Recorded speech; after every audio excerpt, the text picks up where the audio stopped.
बिस्मिल्लाहिर्रहमानिर्रहीम। अस्सलाम वालेकुम। मैं हूं सलमान हैदर। दुआ है परवरदिगार से कि उसने आपको और आपके अहले खाना को अपनी हिफ्ज़ व अमान में रखा हुआ। बड़ा सोच समझ के कह रहा हूं जी, गरम लोहे पर ना हथौड़ा चल गया। और जिस तरीके से इमरान खान साहब ने 5 जजेस के साथ खड़ा होने का ऐलान किया ना sir, yes this is unbelievable. अब वैसे भी माशाल्लाह वो बड़ी लीगल ग्राउंड्स के अंदर थे। अब पूरे आइन के आर्टिकल्स के साथ उन्होंने ना सिर्फ चीफ जस्टिस ऑफ पाकिस्तान बल्कि तमाम चीफ जस्टिस जितने भी हाई कोर्ट्स के उनको ये खत लिखा, जिसकी एक सीसी सदर पाकिस्तान को भी गई है। और बाकायदा तौर पर इसको कहा गया है कि कानून के हवाले से, आइन के हवाले से एक खिलवाड़ करने के मुतरादिफ होगा। और जिस लेवल पे लेके गए, तो आज इमरान खान साहब को इस बात का पता चला, उस उनका रिएक्शन डेफिनेटली ये टॉप स्टोरी है, क्योंकि परसों से एक पूरा वर्किंग डे शुरू होना है और उसके अंदर ये बड़ी अहम तरीन पेशरफ्त है। दूसरा, जिस बिना पर मैं कह रहा हूँ कि केपीके का एक बड़ा इस्तीफा आया आज, क्योंकि ऐसे मौके पर जब केपीके में 9 जज लाने थे 10 ले आए, और ये इस्तीफा बड़ा मैटर करता है। और ये भी जिसे कहते हैं ना, लीगल फ्रेटर्निटी का ये एक बहुत बड़ा इस्तीफा है।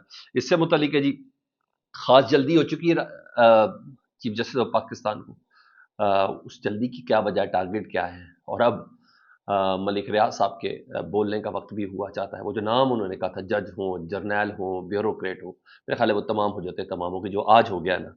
लेकिन हाँ, मीडिया उसको नहीं दिखाएगा। तो एक के बाद एक चीज़ें आपके सामने रखता हूँ। मैं कह रहा हूँ कि शायद हमारे चीफ जस्टिस ऑफ पाकिस्तान को ना, वो मैशर की घड़ी नज़दीक से नज़र आ रही है।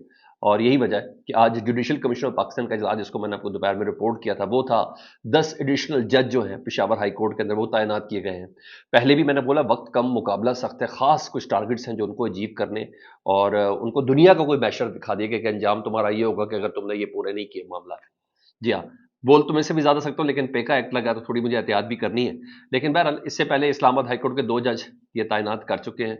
वो दोनों के दोनों जज के हवाले से बहुत ज़्यादा रिजर्वेशन है पूरे। हाँ, पीटीआई को है, लेकिन सिस्टम को बहुत ज़्यादा अफोर्डेबल है। इसके अलावा जी, सिंध हाई कोर्ट के 12 जज भी वो तैनात कर चुके हैं। तो आज जुडिशल कमीशन ऑफ पाकिस्तान का इजलास है, 10 एडिशनल जज पेशावर हाई कोर्ट के इसमें तैनात किए गए हैं। और अब सुप्रीम कोर्ट के 8 जो जज है ना, उनको तैनात करने के लिए 10 फरवरी की डेट दी गई है। तो ये सारा सिस्टम अपने, जैसे कहते हैं ना, वो जो फील्डिंग्स सारी अपने खड़े होने की तैयारी बढ़ रही है। और पॉइंट और अपॉइंटमेंट की हालत ये है कि आज जो पेशावर हाई कोर्ट के जज थे ना, ये 9 तैनात करने थे। जो एजेंडा था, जितने भी जुडिशल कमीशन के मेंबरान को बताया गया था, जिनकी फाइलें दी गई थी, तो 9 जजेस की उनको फाइलें दी गई थी कि इन 9 जजेस के ऊपर बात होगी। ठीक है, लेकिन 10वां नाम chief justice justice Yahya Afridi साहब ने अचानक से कहीं से खुद डाला है। वो फोन आया, कॉल आई है, क्या है, नो बॉडी नोज। लेकिन वो 10वें जज का नाम उन्होंने पेशावर हाईकोर्ट में डाला, जिसकी बिना पर आज काफी ज्यादा, जैसे कहते हैं ना, मसला हुआ है। आप मेरिट का अंदाजा लगा लें, जिस जज का नाम ही ना हो उस लिस्ट में, उस जज को जज बना के लगा दिएगा, तो फिर आप देख लें कि किस, नाम तो मेरे पास सारे हैं, मगर किस मेयार के जज होंगे, वो मिजान क्या होगी अदल की, कि इंसाफ करने वाले इस तरीके से लेके आए जाएंगे। तो मेरा चीफ जस्टिस ने कहा कि मुझे 9 नहीं 10 जज चाहिए, जिस पर बैरिस्टर गौहर जुडिशल कमीशन के मेंबर है जी, और अली जफर साहब, वो वजीर कानून खैबर पख्तूनख्वा, उन्होंने एतराज उठाया। उन्होंने कहा, सर आपने 9 जजेस की तैयारी के लिए कहा था, हम 9 जजेस कहेंगे, 10वां जज कहाँ से आ गया? उन्होंने कहा, नहीं नहीं नहीं, इसके बावजूद मुझे 10 जज चाहिए। और फिर 10 जज मंजूर करवा के उठे जस्टिस याहिया अफरीदी साहब। बस दिस इज कॉल्ड, जिसे कहते हैं कोर्ट पैकिंग, जो इमरान खान साहब कहते हैं, शायद ये वही चीज़ है। और इधर इस किस्म की जल्दी है। दूसरा, इससे रिलेट कुछ और चीज़ें भी मैंने आपको बतानी है, इस्लामाबाद हाई कोर्ट में क्या होने जा रहा है। लेकिन इधर नैब एक्टिव हो गया है, क्योंकि बहरिया कराची का आपको पता ना, केस था 470 अरब रुपए का जुर्माना किया गया था सुप्रीम कोर्ट की तरफ से साकिब निसार साहब ने किया। तो उसी पर अलकादिर ढूंढते हैं, उसी के साथ 190 बिलियन पाउंड कनेक्ट करते हैं, सब कुछ है ना। तो नैब ने बहरिया कराची के हवाले से ज़मीन पे कब्जे का इल्ज़ाम है इनके ऊपर, जिसपे अच्छा खासा जुर्माना उनको हो चुका हुआ है। लेकिन वो जुर्माना, जारी बात है, वो 190 बिलियन पाउंड का किसी और तरीके से जमा कराया गया है। तो मतलब बेसिकली घेरा पूरा तंग करना है। तो अब उन्होंने मलिक रियाज साहब को, और उनके बेटे हैं, मलिक रियाज साहब के बेटे हैं जैन मलिक, उनको, और साबिक वज़ीर आला कायम अली शाह साहब, उनको, और शर्जील मेमन समेत 33 अफराद के खिलाफ रेफरेंस नैब ने दायर कर दिया गया। और इसमें आसिफ अली जरदारी साहब के राइट हैंड थे, मंजूर काका, जिसको मंजूर कादिर भी कहते हैं, उनका नाम भी है। एमक्यूएम के एक एमएनए है जावेद हनीफ, इनका नाम भी है। अच्छा, मजे की बात बताऊं, क्योंकि पार्टी बड़ी तगड़ी है, शर्जील मेमन साहब तो वैसे ही रहा हो जाएंगे, मुझे बड़े अच्छे से पता है।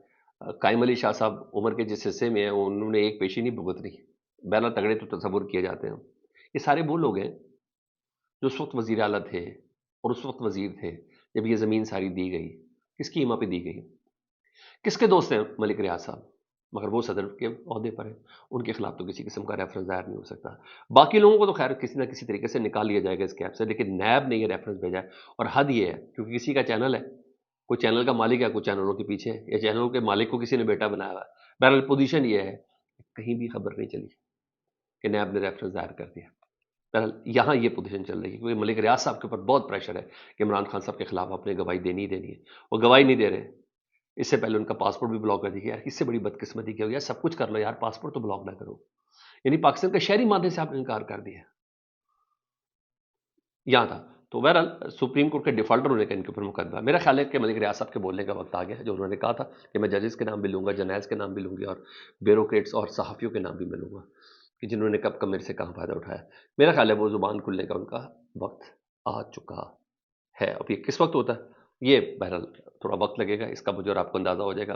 ادھر عمران خان صاحب نے اسلام آباد ہائی کورٹ کے جو 5 ججز ہیں نا، سیکریٹری 5 ہیں، ویسے 7 ججز ہیں، جنہوں نے کل سپریم کورٹ کے چیف جسٹس صاحب سمیت کئیوں کو خط لکھا، انہیں بتایا کہ ناجائز ہے کہ کسی ایک ہائی کورٹ کا جج دوسرے ہائی کورٹ میں لا کے اس کو سینئر کر کے چیف جسٹس کیسے بنا سکتے ہیں، جو لاہور ہائی کورٹ کے جج جسٹس ڈوگر صاحب سے متعلق ہے کہ ان کو اسلام آباد ہائی کورٹ میں لا کر جسٹس عامر فاروق صاحب کے جانے کے بعد ان کو چیف جسٹس لایا جائے گا۔ اس کے علاوہ انہوں نے دیگر چیزیں ساری لیگلٹیز بتائی کہ سپریم کورٹ میں کیا ہوا کیا نہیں ہوا۔ تو عمران خان صاحب نے 5 ججز کے ساتھ ظاہر یکجہتی کیا ہے، انہیں کہا کوڈ پیکنگ نہیں ہونی چاہیے۔ یہ عمران خان صاحب کے وکیل ہیں فیصل چودھری صاحب، وہ عمران خان صاحب سے مل کے آئے ہیں، انہیں کہا عمران خان صاحب نے کہا کہ کوڈ پیکنگ نہیں ہونی چاہیے، میں 5 ججز کے ساتھ اظہار یکجہتی کرتا ہوں۔ یہ ہے گرم لوہا جوڈیشری کا جس کے اوپر ہتھوڑا رسید کیا عمران خان صاحب نے کہ اس وقت جدھر مظلوم کے ساتھ کھڑا ہونا ہے وہاں کھڑا ہونا ہی ہونا ہے۔ ادھر اسلام آباد ہائی کورٹ میں آئندہ ہفتے سماعت کے لیے تمام کے تمام 10 ججز دستیاب ہیں، تاہم جسٹس سمن رفت امتیاز 7 فروری کو دستیاب نہیں ہوں گی۔ لیکن اہم ترین چیز وہ یہ ہے کہ عمران خان صاحب اور بشرا بی بی صاحبہ کے خلاف 190 ملین پاؤنڈ نیب ریفرنس میں سزا کے خلاف اپیلیں دائر ہوئی ہیں، اور ممکنہ سماعت کے لیے جسٹس طارق محمود جہانگیری، دھیان میں رکھیے گا، جسٹس طارق محمود جہانگیری جن کی ڈگری اور دیگر تمام چیزیں، گھر میں کیمرہ، وہ سب چیزیں آپ کو بہت اچھے سے یاد ہوگا، ٹریبونل جس طریقے سے اس کو لیا گیا تھا، جسٹس طارق محمود جہانگیری صاحب کے ساتھ بتاؤں کون ہے؟ ایڈیشنل جو جج ابھی تعینات کیے گئے ہیں جسٹس اعظم خان صاحب، ان پر مشتمل 4تھا ڈویژن بینچ ہے، وہ سماعت کرے گا، کوئی جسٹس عامر فاروق صاحب نیکسٹ ویک جا چکے ہوں گے۔ یہ ظاہری بات 2-3 دن کے لیے تو سماعت نہیں کریں گے نا، کیونکہ 11 تاریخ کو ان کا 10 تاریخ کو ان کا بورڈ بیٹھ رہا ہے، یعنی جوڈیشل کمیشن بیٹھ رہا ہے سپریم کورٹ کے، ان کو ایلیویٹ ہو کے جانا ہی جانا ہے۔ تو یہ چیز ہے، تو زیادہ اہم یہ ہے کہ کون کرے گا سماعت، وہ یہ لوگ ہوں گے جی۔ ادھر اطلاعات یہ ہے کہ بلوچستان میں جی ایف سی بلوچستان کے 18 جوان شہید ہوئے ہیں، I S P R confirm کر رہا ہے، دہشت گردوں کے ساتھ مقابلہ کرتے ہوئے 18 جوان شہید ہوئے ہیں ہمارے ایف سی کے بلوچستان کے اندر۔ یہ ہے ہمارے اصل ٹارگٹ، یہ ہے ہماری اصل تکلیف دہ، یہ ہے ہمارا اصل زخم جس کو ہم نے ہر حالت میں بھرنا ہے۔ تو یہاں ہمارے جوانوں کا نقصان ہوا ہے، شہادت ہوئی ہے۔ اللہ ان جوانوں کو درجے تو کیا، اللہ ان سب کو جو بارڈر پہ لڑ رہے، اللہ ان کو اپنی حفظ و امان میں رکھے۔ یہ چیز تھی۔ ایک اور خبر بہت زیادہ اہم جو آپ کے ساتھ شیئر کرنا ضروری ہے جی، اور وہ جمعیت علماء اسلام کے حوالے سے تھی کہ جمعیت علماء اسلام بھی اس سلسلے میں نا آنے والے 24 گھنٹے میں پاکستان تحریک انصاف کے لوگوں کے ساتھ ملاقات کرنے کے پلان میں ہے، تاکہ ذرا مل کے اسٹریٹجی چلائی جائے کہ کرنا کیا ہے، کیونکہ سب کو پتہ چل رہا ہے کہ یہ پیک کر رہے ہوں، کیونکہ جس طریقے سے جسٹس یحییٰ فریدی صاحب شروع میں اتنے متنازع ہوئے، ایک عرصہ لگا تھا یار، پہلے بڑی تعریفیں ستائشیں سب کچھ چل رہی تھی نا قاضی فائز صاحب کے لیے، لیکن تو شروع میں ہی ان کو ایسا لگ رہا ہے جیسے کہ ان کے پاس وقت تھوڑا ہے، اور ان کو بتا دیا کہ نہیں تو پھر زندگی بھر نہیں، یہ والی ان کی پوزیشن بنی ہوئی ہے۔ لیٹس سی دیکھیں کیا ہوتا ہے، فیڈ بیک سے متعلق ضرور آگاہ کریں، ہم نے بہت زیادہ خیال رکھیں، لیکن ہاں عمر ایوب صاحب ڈاکٹر عثمان صاحب سے متعلق کہہ رہے ہیں جو آئی جی پنجاب ہے کہ ان قریب وہ ملک چھوڑ کے بھاگ رہے ہیں ریٹائرمنٹ کے بعد، اور جس ملک میں جا رہے ہیں ان ملکوں کو سوچنا چاہیے کہ ایسا بندہ آپ کے پاس کیوں آ رہا ہے، یہ انہوں نے کہا ہے۔ اس کو بھی دیکھ لیتے ہیں۔ اپنا بہت زیادہ خیال رکھیں جی، اللہم صلی علی محمد و آل محمد۔